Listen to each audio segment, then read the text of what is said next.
ಯಾರೆಲ್ಲ ಮನೆ ಕಟ್ಟಬೇಕು ಅಂತ ಪ್ಲಾನ್ ಅನ್ನು ಹಾಕೊಂಡಿದ್ರೋ ಅವರಿಗೆ ರಾಜ್ಯ ಸರ್ಕಾರ ಒಂದು ಗುಡ್ ನ್ಯೂಸ್ ಅನ್ನು ಕೊಡೋಕೆ ಹೊರಟಿದೆ.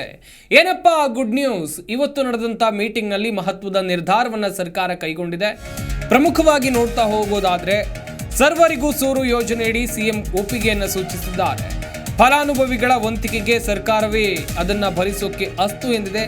ಕೃಷ್ಣಾದಲ್ಲಿ ನಡೆದ ಸಭೆಯಲ್ಲಿ ಮುಖ್ಯಮಂತ್ರಿ ಸಿದ್ದರಾಮಯ್ಯ ಸರ್ವರಿಗೂ ಸೂರು ಯೋಜನೆಯಡಿ ಯಾರೆಲ್ಲ ಮನೆ ಕಟ್ತಾ ಇದ್ದಾರೆ ಅವರಿಗೆ ನೆರವು ನೀಡೋಕೆ ಈಗ ಮುಂದಾಗಿದೆ ಅನ್ನುವಂಥದ್ದು ಗೊತ್ತಾಗ್ತಾ ಇದೆ.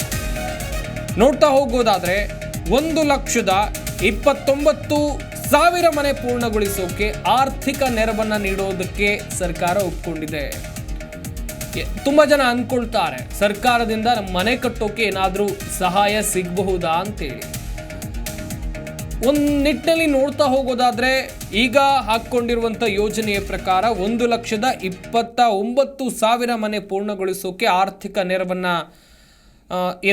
ತೆಗೆದುಕೊಳ್ಳೋಕೆ ಆರ್ಥಿಕ ನೆರವನ್ನು ನೀಡೋಕೆ ಸರ್ಕಾರ ಮುಂದಾಗಿದೆ. ಈ ಯೋಜನೆ ಹೆಸರು ಸರ್ವರಿಗೂ ಸೂರು ಯೋಜನೆಯಡಿಯಲ್ಲಿ ಮನೆ ಕಟ್ಟೋಕೆ ಯಾರೆಲ್ಲ ಮನೆ ಕಟ್ಟಬೇಕು ಅಂತ ಪ್ಲಾನ್ ಅನ್ನು ಹಾಕೊಂಡಿದ್ದಾರೆ ಅವರಿಗೆ ಈ ಯೋಜನೆಯ ಲಾಭ ಸಿಗಲಿದೆ. ಸರ್ಕಾರದ ಸಹಾಯ ಹಸ್ತ ಸಿಗಲಿದೆ. ಕೃಷ್ಣಾದಲ್ಲಿ ಸಭೆ ನಡೀತು. ಈ ಸಭೆಯಲ್ಲಿ ಸಾಕಷ್ಟು ಅಧಿಕಾರಿಗಳು ಕೂಡ ಇದ್ರು. ಈ ಸಭೆಯಲ್ಲಿ ದೊಡ್ಡ ಮಟ್ಟದ ನಿರ್ಧಾರಕ್ಕೆ ಮುಖ್ಯಮಂತ್ರಿಗಳು ಬಂದಿದ್ದಾರೆ ಎನ್ನುವಂಥದ್ದು ಗೊತ್ತಾಗ್ತಾ ಇದೆ.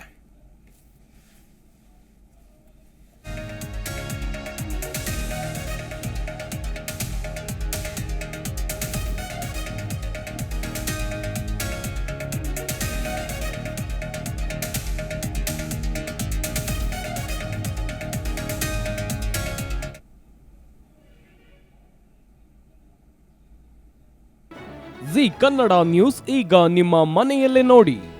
ಎಲ್ಲ ಕೇಬಲ್ಗಳಲ್ಲಿ ಈಗ ಲಭ್ಯ. Sun Direct 292, Jio TV 1334, U digital 162, city cable 51, GTPL 17, Abhishek cables 821, rock line telecommunication 51, Shri Basaveshwara number 60, Vinayaka digital number 53, in digital number 896ರಲ್ಲಿ ನಿಮ್ಮಿಸ್ತದ ಜಿ ಕನ್ನಡ ನ್ಯೂಸ್ ನೋಡಿ ಆನಂದಿಸಿ.